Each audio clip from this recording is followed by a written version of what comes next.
હર હર મહાદેવ.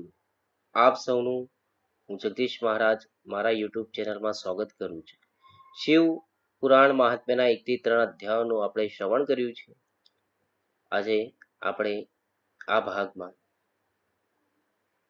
અધ્યાય 4 થી 7 નું શ્રવણ કરીશું.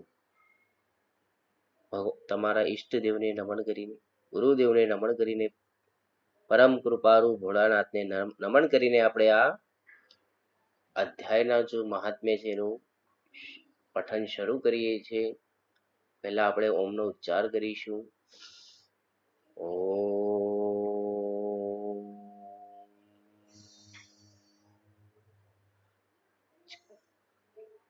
હવે જે ચંચુલા હતી તે બ્રાહ્મણ પાસે ગઈ. હવે તેને બ્રાહ્મણને પ્રાર્થના કરી. ચંચુલાની પ્રાર્થનાથી બ્રાહ્મણોનું એને પૂરું શિવ પુરાણ સંભળાવવું અને સમયાનુસાર શરીર છૂટ્યા પછી શિવલોકમાં જઈને ચંચુલાનું પાર્વતીજીની સખી થવું અને સુખી થવું. બ્રાહ્મણ બોલ્યો, નારી, સૌભાગ્યની વાત છે કે ભગવાન શંકરની કૃપાથી શિવપુરાણની આ વૈરાગ્યયુક્ત કથા સાંભળીને તને સમયસર ચેતવણી મળી. બ્રાહ્મણ પત્ની, તું ડર નહીં, ભગવાન શિવના ચરણ શરણમાં જા. શિવની કૃપાથી બધા પાપ તત્કાળે નષ્ટ થઈ જાય છે. હું તને ભગવાન શિવની કીર્તિ કથાથી યુક્ત એ પરમ વસ્તુનું વર્ણન કરીશ, જેથી તને સુખ દેનારી ઉત્તમ ગતિ પ્રાપ્ત થશે. શિવની ઉત્તમ કથાના શ્રવણ માત્રથી તારી બુદ્ધિ એવી રીતે પશ્ચાતાપથી તપ્ત થઈને શુદ્ધ થઈ ગઈ છે, એની સાથે સાથે તારા મનમાં વિષયો તરફ વૈરાગ્ય થઈ ગયો છે. પશ્ચાતાપ પાપ કરનાર પાપીઓ માટે સૌથી મોટું પ્રાયશ્ચિત છે. સત્પુરુષોએ બધાને માટે પસ્તાવાને સમસ્ત પાપોના શોધક તરીકે વર્ણવ્યો છે. પશ્ચાતાપથી જ પાપોની શુદ્ધિ થાય છે. જે પસ્તાવો કરે છે તે જ ખરેખર પાપોનું પ્રાયશ્ચિત કરે છે. કેમ કે સત્પુરુષોએ બધા પાપોની શુદ્ધિ માટે જેમ પ્રાયશ્ચિતનો ઉપદેશ કર્યો છે, તે સર્વ પસ્તાવાથી સંપન્ન થઈ જાય છે. જે માણસ વિધિપૂર્વક પ્રાયશ્ચિત કરીને નિર્ભય થઈ જાય છે, પરંતુ પોતાના કુકર્મોને માટે પસ્તાવો નથી કરતો, એને પ્રાય ઉત્તમ ગતિ પ્રાપ્ત થતી નથી. પરંતુ જેને પોતાના કૃત્યો પર હાર્દિક પસ્તાવો થાય છે, તે અવશ્ય ઉત્તમ ગતિનો ભાગી થાય છે, અધિકારી થાય છે, એમાં શંકા નથી. આ શિવપુરાણની કથા સાંભળવાથી જેવી ચિત્ત શુદ્ધિ થાય છે એવી બીજા ઉપાયોથી થતી નથી. જેવી રીતે તખ્તાને સાફ કરવાથી ચોખ્ખો નિર્મલ થઈ જાય છે, એવી જ રીતે આ શિવપુરાણની કથાથી ચિત્ત અત્યંત શુદ્ધ થઈ જાય છે, એમાં પણ સંશય નથી. માનવોના શુદ્ધ ચિત્તમાં જગદંબા પાર્વતી સહિત ભગવાન શિવ બિરાજમાન રહે છે. તેથી તે વિશુદ્ધ આત્મા પુરુષ શ્રી સાંબ સદાશિવના પદને ઉપલબ્ધ થઈ જાય છે. આ ઉત્તમ કથાનું શ્રવણ સમસ્ત માનવજાત માટે કલ્યાણનું બીજ. તેથી યથોચિત માર્ગથી એની આરાધના અથવા સેવા કરવી જોઈએ. આ ભવબંધન રૂપી રોગનો નાશ કરનારી છે. ભગવાન શિવની કથાનું શ્રવણ કરીને પછી સ્વયંના હૃદયમાં એનું મનન અને નિધિધ્યાસન કરવું જોઈએ. આથી પૂર્ણ રીતે ચિત્ત શુદ્ધિ થઈ જાય છે. ચિત્ત શુદ્ધિ થવાથી મહેશ્વરની ભક્તિ પોતાના બંને પુત્રો જ્ઞાન અને વૈરાગ્ય સાથે નિશ્ચય પ્રકટ થાય છે. ત્યાર પછી મહેશ્વરની કૃપાથી અનુગ્રહથી દિવ્ય મુક્તિ પ્રાપ્ત થાય છે, એમાં સંશય નથી. જે મુક્તિથી વંચિત છે એને પશુ જ સમજવો જોઈએ, કેમ કે એનું ચિત્ત માયાના બંધનમાં આસક્ત છે. તે ખરેખર સંસારના બંધનોથી મુક્ત થઈ શકતો જ નથી. બ્રાહ્મણ પત્ની, માટે તું તારા મનને વિષયોમાંથી ખસેડી લે અને ભક્તિ ભાવથી ભગવાન શંકરની આ પરમ પાવન કથાનું શ્રવણ કર. પરમાત્મા શંકરની આ કથાનું શ્રવણ કરવાથી તારા ચિત્તની શુદ્ધિ થશે અને આનાથી તને મોક્ષની પ્રાપ્તિ થઈ જશે. જે નિર્મલ ચિત્તથી ભગવાન શિવના ચરણારવિંદોનું ચિંતન કરે છે, એની એક જ જન્મમાં મુક્તિ થઈ જાય છે. આવું તને તદ્દન સત્ય જ કહું છું. સુતજી કહે છે, શૌનક, આટલું કહીને તે શ્રેષ્ઠ શિવભક્ત બ્રાહ્મણ ચૂપ થઈ ગયો. એનું હૃદય કરુણા દયાથી આદ્ર ભીનું થઈ ગયું. તે શુદ્ધ ચિત્ત મહાત્મા ભગવાન શિવના ધ્યાનમાં મગ્ન થઈ ગયા. ત્યાર પછી બિંદુક બ્રાહ્મણની પત્ની ચંચુલા મનમાં પ્રસન્ન થઈ ગઈ બ્રાહ્મણનો ઉક્ત ઉપદેશ સાંભળીને એના નેત્રોમાં આનંદ અશ્રુ છલકાઈ આવ્યા.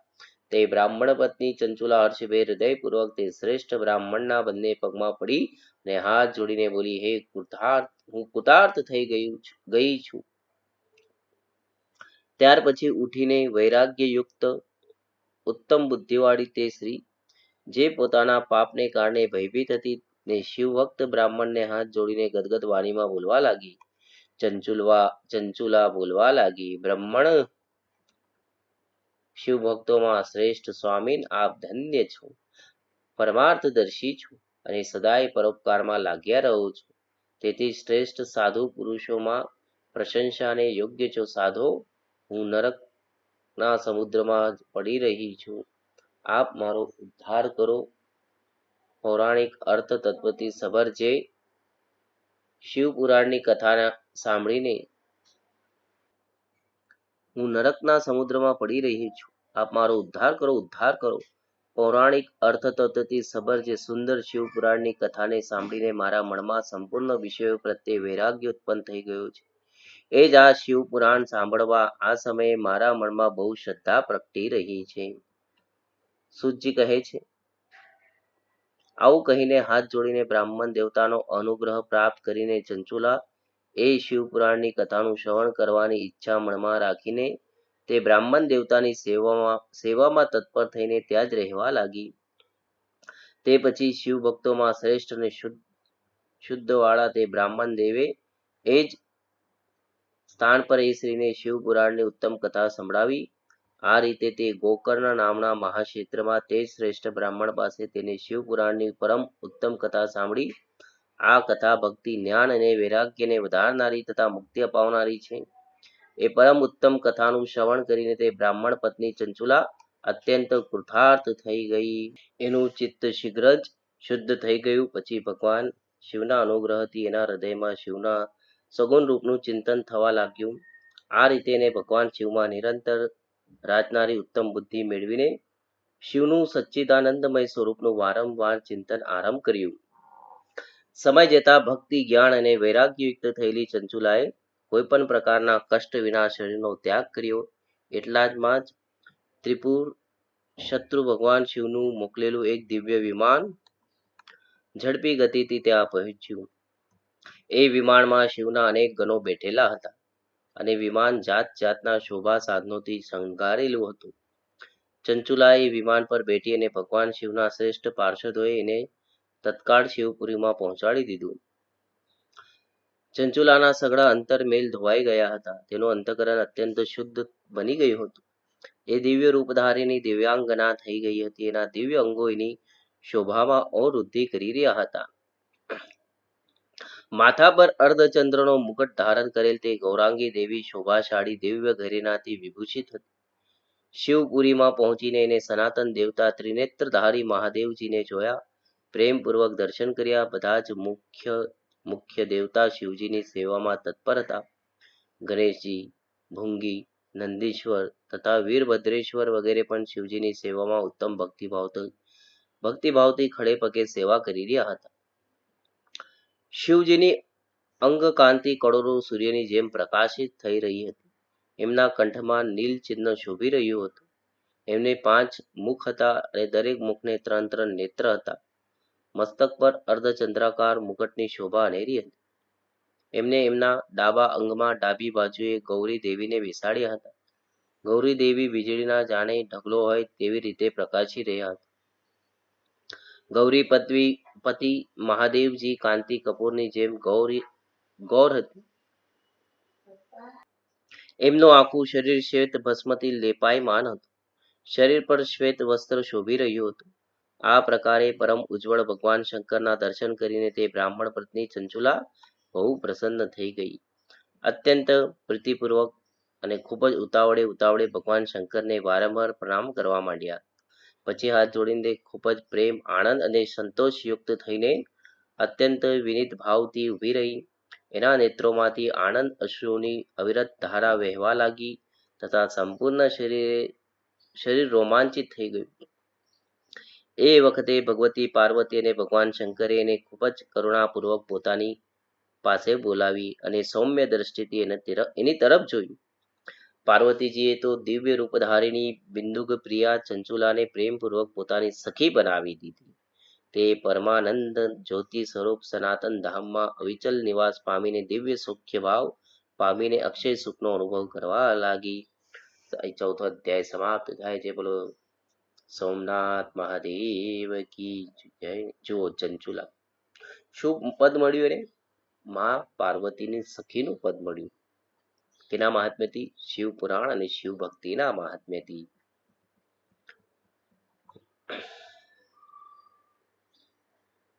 ચંચુલાના પ્રયત્નથી પાર્વતીજીની આજ્ઞા મેળવીને તુંબુરુની વિંધ્ય પર્વત પર શિવપુરાણની કથા સંભળાવી અને બિંદુકનો પિશાચ યોનિથી ઉદ્ધાર પામો તથા એ બંને દંપતીઓનું શિવધામમાં સુખી થયું. સૂતજી બોલ્યા, શૌનક, એક દિવસ પરમાનંદમાં નિમગ્ન થયેલી ચંચુલાએ ઉમાદેવી પાસે જઈને પ્રણામ કરી અને હાથ જોડીને સ્તુતિ કરવા લાગી. ચંચુલા બોલી, ગિરિજા નંદિની સ્કંદ માતા ઉમે, માનવોએ સદા આપની સેવા કરી છે. સમસ્ત સુખોનું પ્રદાન કરનાર શંભુ પ્રિય, આપ બ્રહ્મ સ્વરૂપિણી છો. બ્રહ્મા અને વિષ્ણુ વગેરે દેવતાઓના આપ આરાધ્ય છો. તમે સ્વયં સગુણ અને નિર્ગુણ છો. તમે સૂક્ષ્મ સચ્ચિદાનંદ રૂપિણી આદ્ય પ્રકૃતિ છો. તમે સંસારની સૃષ્ટિ કરો છો, પાલન કરો છો અને સંહાર પણ કરો છો. ત્રણેય ગુણોનો આશ્રય પણ તમે છો. બ્રહ્મા, વિષ્ણુ અને મહેશ્વર એ ત્રણેય દેવતાઓનું આવાસ સ્થાન છો અને એમની ઉત્તમ પ્રતિષ્ઠા કરનારા પરાશક્તિ પણ આપ જ છો. સૂતજી કહે છે, શૌનક, જેને સદગતિ પ્રાપ્ત થઈ ગઈ હતી તે ચંચુલા આ રીતે મહેશ્વરની પત્ની ઉમાની સ્તુતિ કરીને નતમસ્તકે ઊભી રહી ચૂપ થઈ ગઈ. એના નેત્રોમાં પ્રેમના અશ્રુબિંદુઓની ઝડી લાગી ગઈ, હેલી જામી ગઈ. ત્યારે કરુણામયી શંકર પ્રિયા ભક્ત વત્સલા પાર્વતી દેવીએ ચંચુલાને સંબોધિત કરીને ખૂબ જ પ્રેમપૂર્વક આ રીતે કહેવા લાગ્યા. પાર્વતીજી બોલ્યા, સખી ચંચુલે સુંદરી, હું તારી સ્તુતિથી અત્યંત પ્રસન્ન થઈ ગઈ છું. બોલ, કયું વરદાન જોઈએ છે? તારે માટે હું સર્વ કંઈ આપી શકું છું. કશું અદેય નથી. ચંચુલા બોલી, નિષ્પાપ ગિરિજા કુમારી, મારા પતિ બિંદુક આ વખતે ક્યાં હશે? એમની કેવી ગતિ થઈ હશે એ હું જાણતી નથી. કલ્યાણમયી દિનવત્સલી, હું મારા એ પતિ દેવને જે રીતે મળી શકું એવા ઉપાય આપ કરો. મહેશ્વરી મહાદેવી, મારા પતિ એક શુદ્ર જાતની વેશ્યા તરફ આસક્ત હતા અને પાપમાં પડેલા હતા. એ મારા પહેલા જ મૃત્યુ પામ્યા હતા. કોણ જાણે એમની શી ગતિ હશે.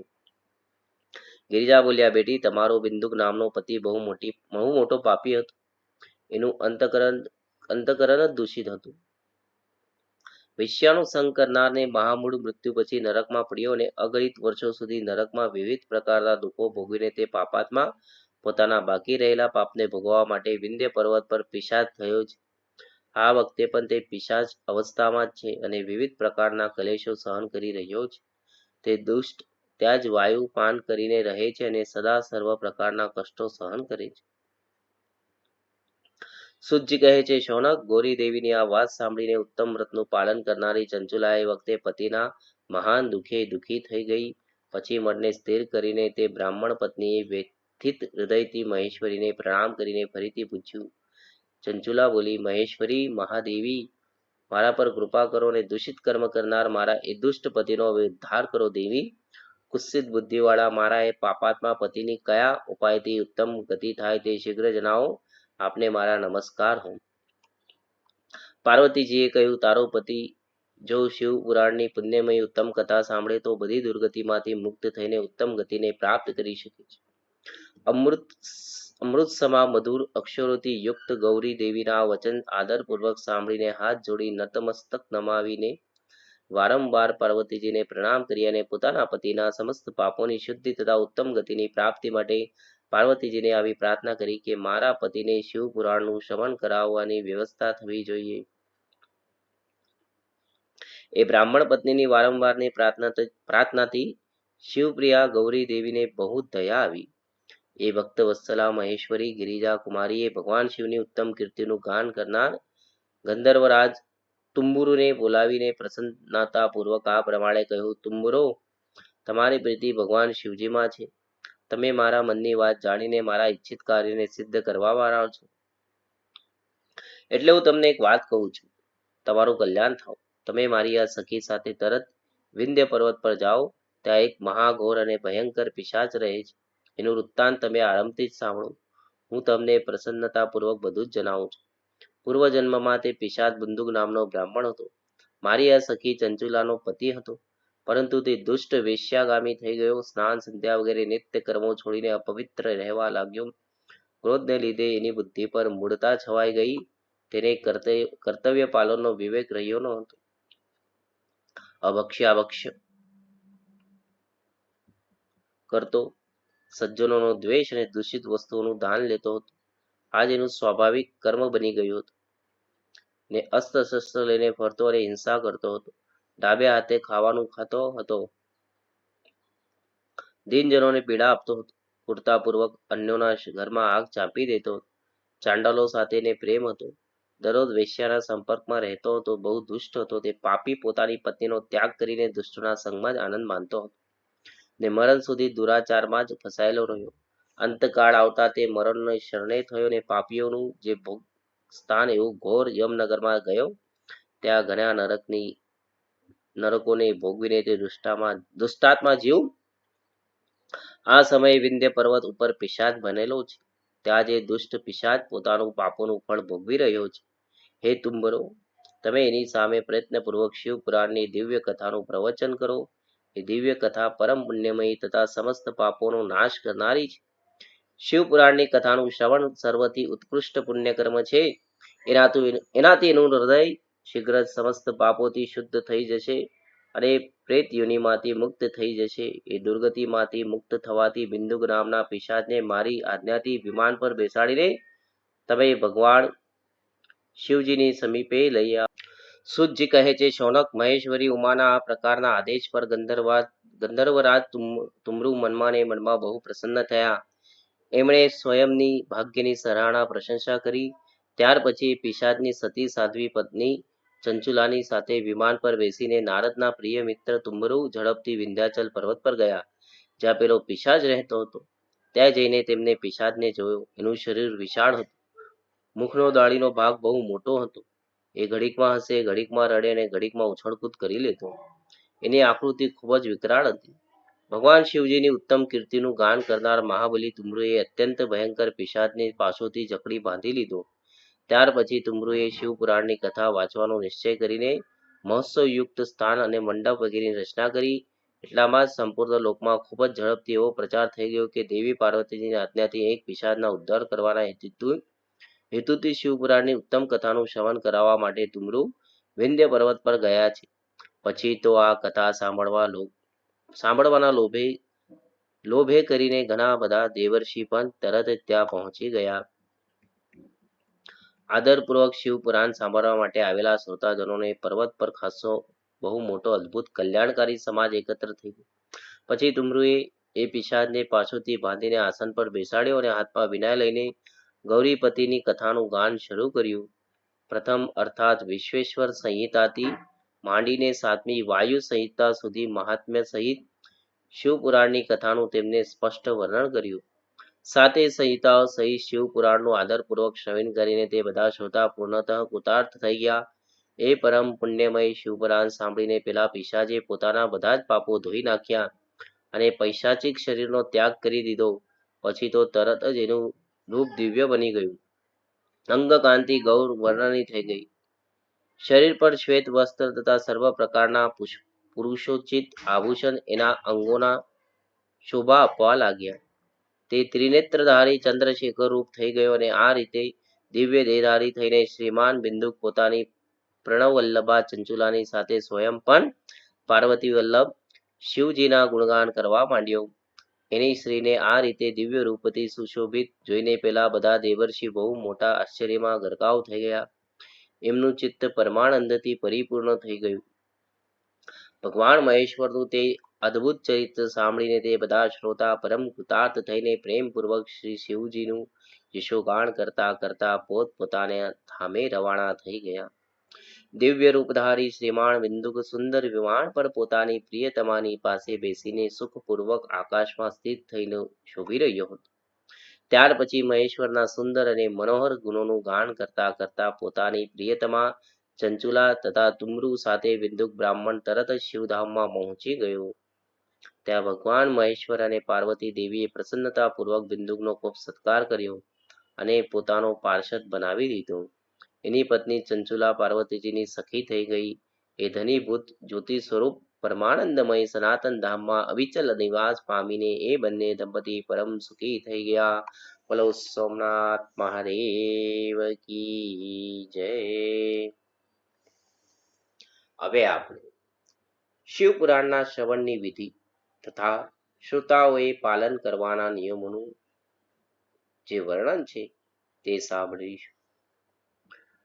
શૌનકજી કહે છે, મહાપ્રાજ્ઞ વ્યાસ શિષ્ય સુજી, તમને નમસ્કાર હો. તમે ધન્ય છો, શિવ ભક્તોમાં શ્રેષ્ઠ છો. આપના મહાન ગુણ વર્ણન કરવા યોગ્ય છે. હવે આપ કલ્યાણમય શિવ પુરાણની શ્રવણની વિધિ બતાવો. એનાથી સર્વ શ્રોતાઓને સંપૂર્ણ ઉત્તમ ફળની પ્રાપ્તિ થઈ છે. સુજી કહેવા લાગ્યા, મુનિ શૌનક, હવે હું તમને સંપૂર્ણ ફળની પ્રાપ્તિ માટે શિવ પુરાણના શ્રવણની વિધિ બતાવી રહ્યો છું. સૌ પહેલા કોઈ જ્યોતિષીને બોલાવીને દાન માન આપીને સંતુષ્ટ કરો અને તે પછી પોતાના સહયોગી લોકો સાથે બેસીને નિર્વિઘ્ન કથાની સમાપ્તિ થાય એવા ઉદ્દેશ્યથી શુભ મુહૂર્ત જોડાવું અને પ્રયત્નપૂર્વક દેશમાં આવો સંદેશો પાઠવો કે અમારે ત્યાં શિવ પુરાણની કથા થવાની છે. પોતાની કલ્યાણની ઈચ્છા રાખનાર દરેક જને કથા શ્રવણ માટે અવશ્ય પધારવું જોઈએ. કેટલાક લોકો ભગવાન શ્રી હરિની કથાથી ઘણા દૂર નિરુત્સાહ થઈ ગયા છે. ઘણી સ્ત્રીઓ તથા ઘણા શુદ્રો ભગવાન શંકરના કથા કીર્તનથી સાવ જ વંચિત રહી ગયા છે. એ સર્વને સૂચના થઈ જાય એવી વ્યવસ્થા થઈ જવી જોઈએ. દેશે દેશમાં જે શિવ ભક્તો હોય તથા શિવ કથાનું કીર્તન શ્રવણ માટે ઉત્સુક એ સૌને આદરપૂર્વક નિમંત્રણ આપવું જોઈએ અને પધારેલા શિવ ભક્તો શ્રોતાઓનો સર્વ પ્રકારે આદર સત્કાર કરવો જોઈએ. શિવ મંદિરમાં, તીર્થમાં, વણ પ્રાંતમાં અથવા ઘરમાં શિવ પુરાણની કથા સાંભળવા માટે ઉત્તમ સ્થાનનું નિર્માણ કરવું જોઈએ. કેળના થાંભલાઓથી ઊંચા કથા મંડપની રચના કરવી જોઈએ અને બધી બાજુએથી ફળ પુષ્પ વગેરેથી તથા સુંદર ચંદરો બાંધીને અલંકૃત કરવો જોઈએ. ચારે બાજુ ધ્વજા પતાકા લગાવીને શણગારીને શોભા સંપન્ન કરવો જોઈએ. ભગવાન શિવ પ્રત્યે સર્વ પ્રકારે ઉત્તમ ભક્તિ કરવી જોઈએ. એ ભક્તિ જ સર્વ. જો કેટલું સુંદર ચિત્ર છે ભગવાન શિવ. ઉમા સાથે બેઠેલા આપણા પ્રભુજી.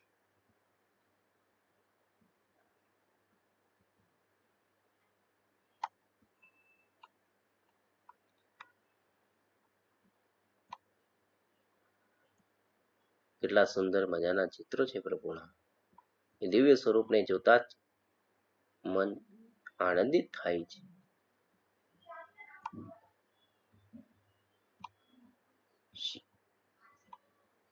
પ્રકારના આનંદ વિધાન કરનારી છે.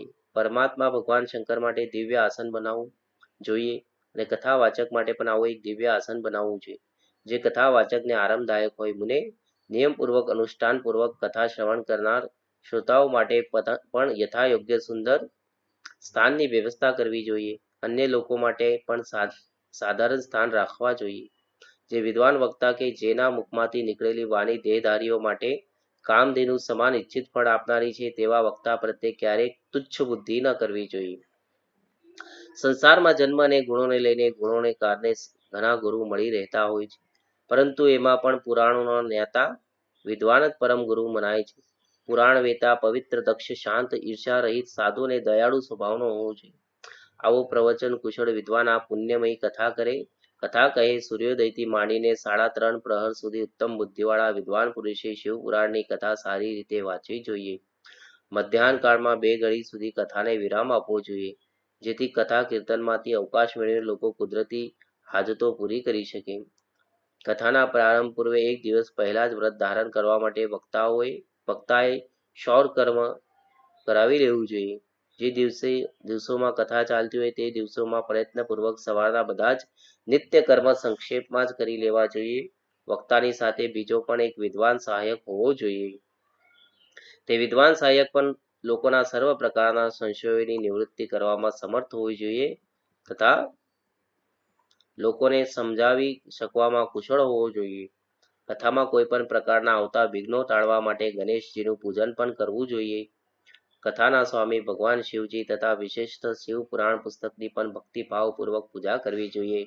ત્યાર પછી જ ઉત્તમ બુદ્ધિવાળા શ્રોતા તન મનથી શુદ્ધ થઈને તથા પ્રસન્ન ચિત્તે શિવ પુરાણની કથા સાંભળો. જો વક્તા અને શ્રોતા અનેક પ્રકારના કર્મોમાં ભટકી રહ્યા હોય, કામ વગેરે 6 વિકારોથી ગ્રસ્ત હોય, સ્ત્રીઓમાં આસક્તિ રાખતા હોય અને પાખંડપૂર્ણ મોટી મોટી વાતો કરતા હોય, તે ક્યારેય પુણ્યભાગી બની શકતા નથી. જે લોકો લૌકિક ચિંતા તથા ધન, ઘર અને પુત્ર વગેરેની ચિંતાઓને છોડીને કથામાં મન લગાડીને રહે છે, એવા શુદ્ધ બુદ્ધિ પુરુષોને ઉત્તમ ફળની પ્રાપ્તિ થાય છે. જે શ્રોતા શ્રદ્ધા અને ભક્તિથી યુક્ત થઈને બીજા કર્મોમાં ધ્યાનને જવા દેતા નથી અને મૌન રાખીને પવિત્ર તથા ઉદ્વેગ રહિત બને છે, તે જ પુણ્યનો ભાગી બને છે. સુતજી બોલ્યા, શૌનક, હવે શિવ પુરાણની કથા શ્રવણનું વ્રત લેનારા પુરુષો માટે જે નિયમો છે તે ભક્તિ ભાવપૂર્વક સાંભળો. નિયમપૂર્વક આ શ્રેષ્ઠ કથાનું શ્રવણ કરવાથી નિર્વિઘ્ને ઉત્તમ ફળની પ્રાપ્તિ થાય છે. જે લોકોએ દીક્ષા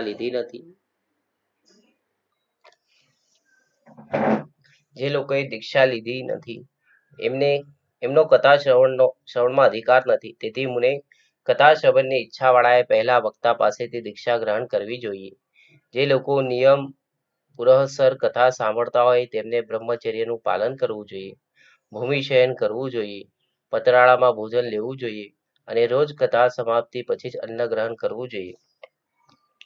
જો શરીર શક્તિ સંપન્ન હોય તો 11 બ્રાહ્મણોને મધુ મિશ્રિત ખીરનું ભોજન કરાવવું અને એમને દક્ષિણા આપવી. હે મુને, જો શક્તિ હોય તો 3 તોલા સોનાનું એક સુંદર સિંહાસન બનાવડાવવું અને એના ઉપર ઉત્તમ અક્ષરોમાં લખેલી કે લખાવેલી શિવ પુરાણની પોથીનું વિધિપૂર્વક સ્થાપન કરવું. તે પછી પુરુષ એની આહ્વાન વગેરે વિવિધ ઉપચારો સહિત પૂજા કરીને દક્ષિણા ચડાવે. ત્યાર પછી જીતેન્દ્રિય આચાર્યનું વસ્ત્ર, આભૂષણ અને ગંધ વગેરેથી પૂજન કરીને દક્ષિણા સહિત તે પુસ્તક તેમને સમર્પિત કરી દે. ઉત્તમ બુદ્ધિવાળા શ્રોતા આ પ્રકારે ભગવાન શિવજીના સંતોષ માટે પુસ્તકનું દાન કરે. હે શૌનકજી, આ પુરાણના આવા દાન પ્રભાવથી ભગવાન શિવજીનો અનુગ્રહ પ્રાપ્ત કરીને પુરુષ ભવબંધનથી મુક્ત થઈ જાય છે. આ રીતે વિધિ વિધાનનું પાલન કરવાથી શ્રી સંપન્ન શિવ પુરાણ સંપૂર્ણ ફળ આપનારું તથા ભોગ અને મોક્ષ આપનારું બની જાય છે. હે મુને, શિવ પુરાણનું આ સર્વ મહાત્મ્ય જે સંપૂર્ણ ઈચ્છિત ફળને આપનારું છે તે મેં તમને કહી સંભળાવ્યું. હવે વધારે શું સાંભળવા ઈચ્છા રાખો છો? શ્રીમાન, શિવ પુરાણ સમસ્ત પુરાણોના બહાલનું તિલક મનાય છે. આ ભગવાન શિવજીને અત્યંત પ્રિય, રમણીય તથા ભય રોગોનું નિવારણ કરનાર છે. જેઓ સદા શિવનું ધ્યાન કરે છે, જેમની વાણી શિવજીના ગુણકથનમાં વ્યસ્ત છે અને જેના કાન કથા શ્રવણ કરે છે, એવા જીવોનો આ સંસારમાં જન્મ લેવો સફળ થઈ જાય છે. તે નિશ્ચિત રીતે જ સંસાર સાગરથી પાર થઈ જાય છે. ભિન્ન ભિન્ન પ્રકારના સમસ્ત ગુણ જેના સચ્ચિદાનંદમય સ્વરૂપને ક્યારેય સ્પર્શી શકતા નથી, જે સ્વયંના મહિમાથી જગતની બહાર અને અંદર ભાસ સમાન છે અને જે મનની બહાર અને અંદર વાણી અને મનોવૃત્તિના રૂપમાં પ્રકાશિત છે, એવા અનંત આનંદ સ્વરૂપ પરમ શિવનું શરણ હું ગ્રહણ કરું છું. અહીં અધ્યાય 6 અને 7 સમાપ્ત થાય છે. બોલો સોમનાથ મહાદેવ કી જય. ઓમ ત્ર્યંબકમ યજામહે સુગંધિમ પુષ્ટિવર્ધનમ ઉર્વારુકમેવ બંધનાત્મમૃત્યોર્મોક્ષ્યમામૃતામઃ. ભગવાન શિવની જે શિવ પુરાણ છે એ પુરાણના મહાત્મ્યના 1 થી 7 અધ્યાય સંપન્ન થયા છે. ઓમ નમઃ શિવાય. આ વિડીયો તમારા મિત્રો સુધી અવશ્ય મોકલજો, તેમને પણ આનું પુણ્ય પ્રાપ્ત થાય. તમે પણ આ પુણ્યના સહભાગી બનજો. હર હર મહાદેવ.